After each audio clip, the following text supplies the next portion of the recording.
మొదటి ప్రశ్నకి సమాధానం అవునండి.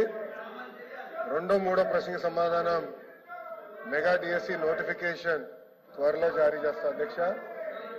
అధ్యక్ష, ప్రతిపక్ష పార్టీకి చెందిన నాయకులకి ఇక్కడ ఓపిక లేదు కనుక ఒక విషయం చాలా స్పష్టంగా చెప్పదలుచుకుని, ఎందుకంటే నిరుద్యోగ యువకులందరూ ఆశతో మమ్మల్ని చూస్తున్నారు. వాళ్ళందరికీ నేను సమాధానం చెప్పాల్సిన అవసరం ఉంది అధ్యక్ష.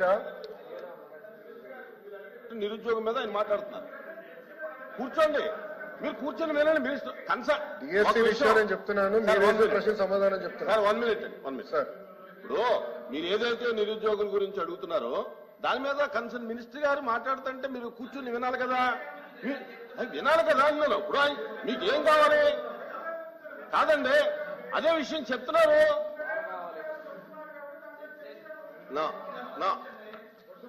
అధ్యక్ష, డిఎస్సి అనేది మీరు ఒక్కసారిగా చూస్తే గత ప్రభుత్వం ఒక్కసారి కూడా 5 సంవత్సరాల్లో ఒక్క డిఎస్సి కూడా వేయలేదు. ఎందుకు వేయలేదో వాళ్ళు సమాధానం చెప్పాలి అధ్యక్ష.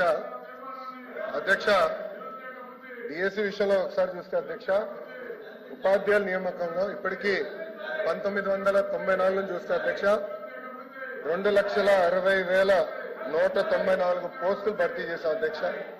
దాంట్లో అధ్యక్ష తెలుగుదేశం పార్టీ అధికారంలో ఉన్నప్పుడు 1,80,272 పోస్టులు భర్తీ చేస్తాం జరిగింది అధ్యక్ష. అంటే 70% టీచర్ పోస్టుల నియామకం ఒక తెలుగుదేశం పార్టీ హయాంలో జరిగిందని గౌరవ సభ్యులు ముందర తెలుసుకోవాల్సిన అవసరం ఉంది అధ్యక్ష. అధ్యక్ష, మీరు చూస్తే గౌరవ ముఖ్యమంత్రి గారు కానివ్వండి, నేను కూడా మంత్రిగా బాధ్యతలు స్వీకరించినప్పుడు డిఎస్సి పైన తొలి సంతకం పెడతాం జరిగింది అధ్యక్ష. దాంట్లో భాగంగా 2/7/24కి టెట్ నిర్వహిస్తాం జరిగింది. 4,27,000 మంది అప్లై చేశారు. దాంట్లో 3,68,000 మంది అపియర్ అయ్యారు. 1,87,000 మంది క్వాలిఫై అయ్యారు అధ్యక్ష. అధ్యక్ష, మీరు చూస్తే 3/10/24 నుంచి 21/10/24 వరకు టెట్ కూడా పూర్తి చేస్తాం జరిగింది అధ్యక్ష. 1 మ్యాన్ కమిషన్ రిపోర్ట్ త్వరలో రాబోతుందని మేము భావిస్తున్నాం అధ్యక్ష.